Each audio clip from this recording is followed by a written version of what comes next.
खैर, इस gas war पर वापस आए तो इस पर कोर्ट में सुनवाई हुई और कोर्ट ने कहा कि गैस सरकारी प्रॉपर्टी है और सरकार ही दाम तय करेगी, ना कि अंबानीज। इस जजमेंट के time Anil Ambani supreme court में थे और ये उनके लिए तीसरा बड़ा झटका था।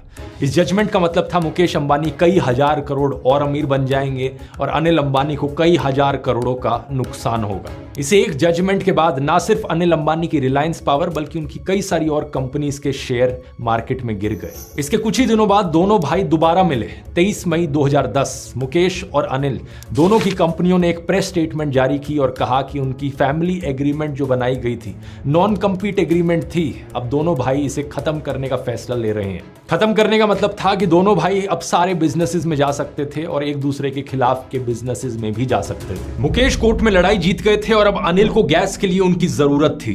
महंगे दाम में ही सही, नॉन कम्पीट खत्म करने की वजह से उनको पावर प्लांट में कम से कम गैस तो मिल रही थी। लेकिन बाद में जो हुआ उससे लगा कि मुकेश ने नॉन कम्पीट हटवा लिया, लेकिन फिर भी अनिल के हाथ ज्यादा कुछ नहीं आया।